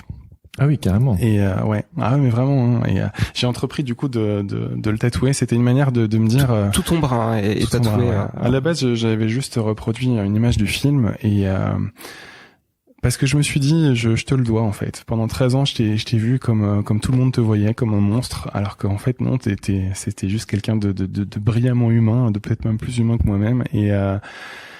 Et je me suis dit, je vais diffuser ton message comme ça. Et du coup, je lui ai consacré tout un bras. Et donc, j'ai marché à Londres sur ses pas. Je suis allé dans l'hôpital dans lequel il a fini ses jours, qui donne juste en face de la petite boutique dans laquelle il était exhibé, qui aujourd'hui a un sinistre truc de smartphone et tout ça. Hein. Et puis j'avais l'ambition de voir sa dépouille, son squelette, c'est les seuls restes. Oui, en fait, on peut voir ses restes en fait. Alors on peut plus en fait. On peut plus. Avant, ils étaient accessibles au public. Là, ils ne l'étaient plus. Et quand je suis revenu à Metz, j'étais un petit peu deg parce que j'ai appris qu'en fait, ils étaient accessibles à tout le personnel médical et paramédical. Donc, a priori, en me présentant en tant qu'infirmier, j'aurais pu y accéder. Donc, j'ai écrit au conservateur de ce musée à l'occasion d'un second voyage à Londres. C'est parce que des pèlerinages pour toi. C'est ça. Le conservateur du coup du collège de médecine de Londres qui me dit t'es gentil mec mais je vais pas te montrer Joseph Merrick comme ça, t'es qui, tu viens d'où? Et donc je lui explique que c'est vraiment important pour moi, que c'est pas du voyeurisme, que c'est pas juste pour comment dire, regardez mon bras. C'est ça. Non, même pas, je l'ai pas parlé de mon bras parce ça que ferait peur là. mais je lui dis que voilà, ça faisait sens pour moi, que que c'était important quoi. Enfin, je sais plus exactement comment j'ai tourné ces échanges de mails et au bout d'un moment manifestement je l'ai convaincu et donc à l'occasion de ce second voyage alors c'est très marrant parce qu'il est vraiment dans une petite pièce ultra sécurisée, tu sais, c'est à peine s'il n'y a pas une reconnaissance faciale quand tu rentres dans le local et tout. Et t'arrives dans une toute petite pièce un peu comme celle-ci avec au milieu une vitrine et son squelette. Et j'ai vraiment eu le sentiment non seulement de toucher un bout d'histoire, mais en plus de ça me dire que j'étais face au squelette qui l'a porté et face à ces derniers restes de lui, de ce qu'il a été et de tout ce qu'il avait pu concentrer en moi comme peur dans un premier temps et comme fascination et comme aspiration aussi à devenir un homme meilleur. C'était bouleversant quoi, c'est un des plus beaux moments de ma vie. Et je pense que véritablement on passe un temps con dans notre vie à se plaindre et de notre condition, de ce qu'on vit au quotidien. Et quand tu vois ce mec en fait qui a vécu une existence épouvantable et qui pour autant est resté jusqu'à la fin de sa vie un éternel amoureux de la vie, de l'homme, de la nature, du vivant, ben chaque fois que je le regarde sur mon bras, tu vois, ça me recentre un petit peu et ça peut-être que c'est aussi un devoir de mémoire et une invitation à me dépasser en tant qu'humain. C'est hyper beau aussi le fait, tu sais, tout ton bras lui est consacré et une personne extérieure qui ne connaît pas toute cette histoire et qui voit ton bras, ou qui sont peut-être pas très, qui connaissent pas trop la culture tatouage, etc., ils pourraient se dire, dis donc, que c'est hyper glauque, en fait, de se tatouer, peut-être qu'ils n'ont même pas la référence, que c'est Elephant Man, etc., sur son bras. Et quand on a ton histoire, ces 13 années, etc., ton rapport au personnage, voilà, ça donne tout son sens et la beauté. Et puis bon, l'art du tatouage est énormément lié en fait à ce principe de raconter une histoire aussi. C'est il y a vraiment dans beaucoup de civilisations, c'est extrêmement important, quoi. C'est génial que t'as écrit l'histoire finalement de Joseph Merrick. Mais c'est ça, j'ai toujours envisagé le tatouage comme, j'aime bien envisager mon corps comme le musée de ma vie en fait. Et donc je ne pose sur mon corps que des choses qui me racontent et qui sont importantes pour moi. Et voilà, j'ai jamais, je comprends que certaines personnes le fassent, mais j'ai jamais trop envisagé le tatouage comme quelque chose de juste esthétique, parce que j'aurais peur, pour moi en tout cas, qu'au bout d'un moment ce soit comme un tableau, t'es accroché à un mur, c'est que au bout d'un moment ça te plaît, puis quand ça te plaît plus tu l'enlèves, sauf que le tatouage quand ça te plaît plus, ben tu peux l'enlever, mais c'est un peu plus chiant. Et donc voilà, c'est pour ça que j'ai posé que des choses qui font sens pour moi, qui me racontent des moments de ma vie, des souvenirs, peut-être des messages aussi. Et je me dis, même si ça me parlera moins dans, je sais pas, 10, 20 ans, ça figera quand même un moment de ma vie qui a compté pour moi. Et voilà. Bah c'est Kiss, non, sur tes doigts? Non, c'est Queen. C'est Queen, tu vois, je suis, tu reconnais pas? J'ai failli dire Queen là. J'ai tout entendu, on m'a déjà demandé un jour dans un restaurant pourquoi j'avais tatoué Staline sur mon doigt. Oh, lequel? Non, ça pourrait être Borat. Ah oui, c'est Borat, ouais. Aussi, voilà. Un hommage à Borat. Alors j'ai dit c'est juste en attendant de mettre Hitler, Mussolini. Quelle horreur. Non mais Queen, vite fait, bien fait. Pourquoi Queen sur les doigts du coup? Ils t'ont accompagné, enfin je sais que t'aimes le groupe, mais... Queen c'est ma première émotion musicale. Hein. J'ai découvert Freddie Mercury malheureusement le jour de sa mort. J'avais 6 ans. Vraiment le jour de sa mort. Ouais. Et je pense que la première fois que j'ai écouté Bohemian Rhapsody, ça a été une claque mais monumentale, quoi, et qui m'a jamais quitté 31 ans plus tard. J'ai une petite surprise pour toi. Je pourrais te la montrer que tout à l'heure. Voilà. C'est un petit teaser. Et peut-être qu'on pourra la passer. C'est le teaser qui dans l'épisode, voilà. Genre on va même pas pouvoir en profiter. Okay. Pas tout de suite, mais on en profitera tout à l'heure. D'accord, voilà, cool. D'accord. Moi j'ai pas grandi avec Queen et pour préparer l'interview, j'ai failli regarder le film hier. Finalement, j'ai pas pu. Mais voilà, tout ce pan culturel de rock classique comme Sinatra, comme les Guns N' Roses, comme Queen, moi j'ai pas vraiment grandi avec ça. J'ai tout de suite été dans quelque chose de beaucoup plus alternatif et de moins pop, quoi. Donc voilà. Mais je m'en veux là d'avoir dit Kiss alors que c'était Queen. En plus c'est vrai, Kiss ils ont des tu les aurais reconnus. Ils ont une seconde histoire, ces tatouages, c'est que j'ai posé sur mon corps 2 souvenirs de la conception de mes bouquins, À la vie et je serai là. Et c'est vrai que j'ai aimé y mettre beaucoup de musique parce que c'est ma grande passion et parce que j'aimais l'idée, voilà, de glisser de la musique qui comptait pour moi dans ces bouquins. Et l'histoire de Roger, c'est une histoire que j'ai composée entièrement pour À la vie, qui ne préexistait pas sur les réseaux sociaux.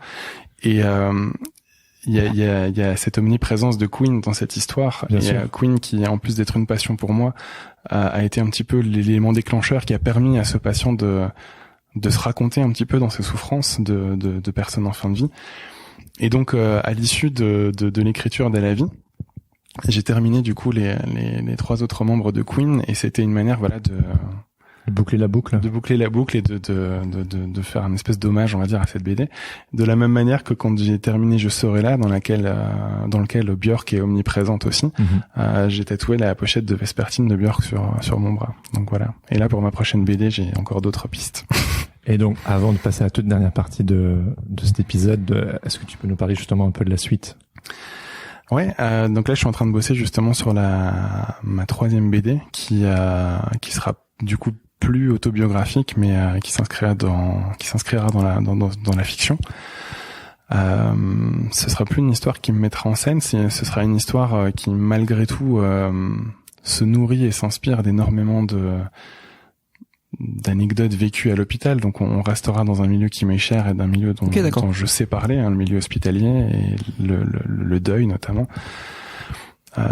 Mais je serai plus au centre de ces histoires, et donc j'ai créé une histoire, une jolie histoire d'amitié entre 2 patients, qui va les mener un petit peu sur des sentiers improbable et imprévu, et je pense que ça va être fort.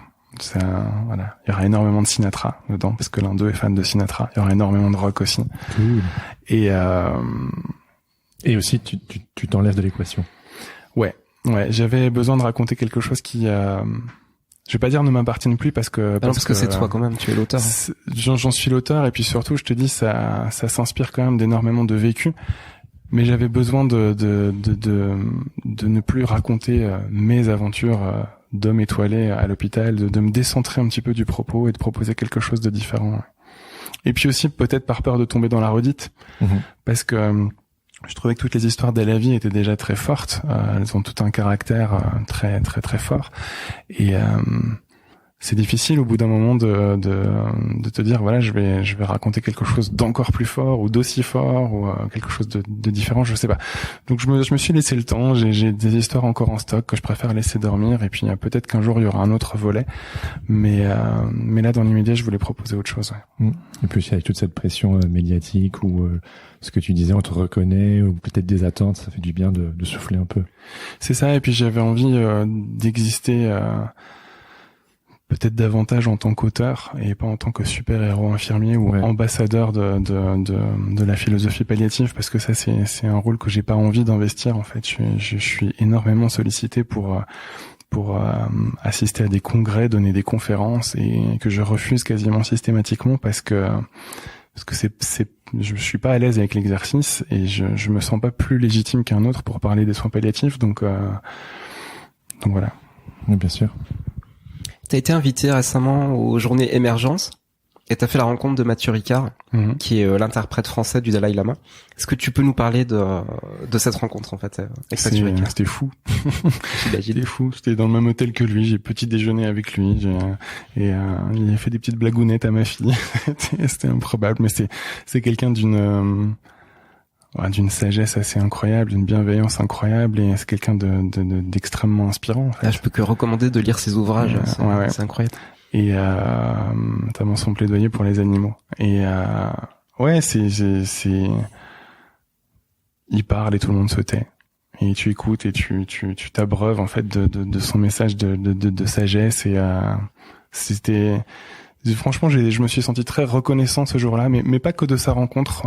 J'ai rencontré pas mal d'autres très belles personnes, notamment un psychiatre qui était spécialisé dans l'accompagnement du deuil post-traumatique, et puis plein d'autres personnes. J'ai adoré ces journées parce que ça a vraiment été l'occasion d'aborder la mort avec beaucoup de sérénité. Et tu sais, moi au quotidien, dans mon travail, mon rôle c'est un petit peu justement d'accueillir les inquiétudes, l'angoisse autour de la mort, mais c'est rare qu'on en parle avec autant de simplicité et de lumière en fait. Et là, en l'occurrence, ça a été l'occasion pendant 2 jours, et j'ai trouvé ça merveilleux. Ouais. Et tu sais, ce que je trouve incroyable, c'est la boucle, parce qu'en fait, c'est la bande dessinée qui t'a amené en fait à vivre ce genre d'événement. Ouais, c'est ça, et c'est en ça que je disais que justement, je me sentais reconnaissant que cette aventure m'ait permis de vivre cette rencontre et plein d'autres rencontres, même à la table de dédicace en fait, je fais plein de superbes rencontres, des personnes viennent me partager des anecdotes merveilleuses aussi, et ouais, c'est fou en fait de pouvoir vivre tout ça. Trop bien. Alors la dernière pièce du puzzle. Ah, oui, la pièce du puzzle. C'est un truc particulier qu'on fait cette saison. Alors je vais poser mon micro. Le temps de. Oui. Le temps de sortir la boîte à boxe. Merci Xavier. C'est une petite nouveauté dans cette saison. Une petite nouveauté. En fait, voilà. Tout au long de la saison, on propose à nos invités en fait d'ouvrir la boîte à boxons. Et à l'intérieur se trouvent 21 questions. Chaque fois qu'un invité prend une des questions, la question disparaît pour toujours. Elle t'appartient, comme le tatouage. Ah, exactement, c'est ça. Donc je vais te demander d'ouvrir la boîte à boxons. C'est... Voilà. Il y a pas de mauvaise surprise. Et en fait, alors, il y a des questions qui vont traiter de la transcendance, des questions qui vont traiter de la créativité, et des questions qui seront plutôt portées sur le chaos. Donc on va voir ce que tu vas tirer. C'est une question jaune, donc c'est la créativité. Alors qu'est-ce que tout le monde dans ton industrie créative devrait arrêter ou commencer à faire? Sachant que t'aimes pas donner des conseils, c'est mal barré là. Quelque chose peut-être qui t'agace ou. Bon sang de bois. J'en ai aucune idée en fait. C'est le moment de balancer un truc. Dans mon industrie créative, devrait arrêter ou commencer à faire. Je sais pas. Je sais pas. Une autre? Non, je sais pas parce que j'essaie vraiment de pas m'inscrire dans le jugement, donc je suis toujours très mal à l'aise pour dire des autres ce qu'ils devraient faire ou ne pas faire. Et en plus de ça, quand c'est en rapport avec ma BD, c'est encore peut-être plus compliqué, mais peut-être que la première chose qui me vient à l'esprit, c'est juste j'aimerais en fait que les gens portent sur moi un regard aussi humble que celui que j'essaye d'avoir moi-même. C'est-à-dire que véritablement, là je le dis avec simplicité, mais ça m'a un peu pourri en fait cette étiquette d'homme étoilé. C'est un peu parfois un fardeau à porter et parfois c'est très compliqué. Encore la semaine dernière, dans mon service, on accueille une étudiante infirmière. Et quand elle me voit, la première chose qu'elle me dit, c'est ah mais c'est toi l'homme étoilé. Et j'ai plus envie de ça en fait. Parfois j'ai juste envie d'exister en tant que. En fait, j'ai besoin de cloisonner voilà tous ces rôles de ma vie. Tu vois, j'ai besoin d'exister en tant que papa, en tant qu'infirmier, en tant qu'auteur. Mais j'ai pas envie de tout mélanger. Et l'homme étoilé, je le suis en BD, mais je le suis pas à l'hôpital. Et si je le suis à l'hôpital, ce n'est que dans les chambres de mes patients, dans ces moments que je partage avec eux. Et donc la seule chose que j'aimerais arriver à faire, c'est peut-être à expliquer aux gens que l'homme étoilé, voilà, c'est pas un super-héros en fait, c'est juste un raconteur d'histoires. Et tant mieux si ces histoires font sens pour les gens, tant mieux s'ils y trouvent un message d'humanité, de bienveillance, d'amour, et si c'est rassurant pour eux. Mais vraiment, j'ai l'impression d'avoir passé ces 2 dernières années à déconstruire quelque chose en fait, à déconstruire cette idée selon laquelle je suis un super infirmier, un ambassadeur de la médecine palliative, et non, voilà. C'était une super réponse. Merci Xavier. Merci Xavier. Merci infiniment pour ton temps. C'était passionnant. Mais c'est moi qui vous remercie. À bientôt. À bientôt. C'était notre épisode avec l'homme étoilé. Qu'est-ce que t'en as pensé, Laurent? J'ai trouvé vraiment hyper touchant l'échange qu'on a eu avec Xavier. J'ai vraiment l'impression de pouvoir vraiment aller explorer des sujets qu'on n'a pas l'habitude d'aborder sur Sens Créatif, parce qu'on parle de la mort. Oui. Et Xavier est très généreux finalement dans son partage d'expérience. C'est aussi fabuleux de voir que on peut avoir 2 fronts, deux métiers dans 2 univers différents et les rassembler en fait, faire ces passerelles là. Quelque chose qu'en fait qui vient de l'enfance pour lui. Les deux. Il a toujours voulu faire les 2 sujets viennent de l'enfance chez lui. Il a toujours voulu faire ça et il arrive tant bien que mal finalement à gérer tout ça, plus le succès aussi qui est pas évident quand on en parlait. Ouais. Voilà, on a un métier qui est un petit peu confidentiel aussi. C'est pas tout à fait évident en fait de faire ce type de métier. Et quand tu rajoutes le succès d'un métier différent dessus, ça crée des perturbations justement. Ouais, j'ai beaucoup apprécié qu'il s'est ouvert à ce sujet-là, la médiatisation, le regard des gens dans la rue, à l'hôpital, les personnes qui le suivent sur Instagram. Il a cette intimité en fait avec ses patients. Il a aussi ce lien qu'il a avec sa communauté. Enfin, je veux dire, il y a un gap très intéressant dont on a parlé avec lui. Ouais, carrément. Donc si vous ne connaissez pas encore l'homme étoilé, on vous invite à le suivre sur Instagram ou à acheter une de ses bandes dessinées disponibles dans toutes les bonnes librairies de France. Et maintenant, il est temps d'écouter les témoignages de Quentin Dron qui aimerait vous dire 2 mots au sujet du Patreon et du Patate Club. Merci Jérémy et Laurent, salut, c'est Quentin from Sydney in Australia et je suis une patate. Vous voulez une preuve? C'est qui la patate? C'est toi. C'est moi la patate? Oui. C'est pas faux. Grande. Une grande patate? Oui. C'est pas faux non plus.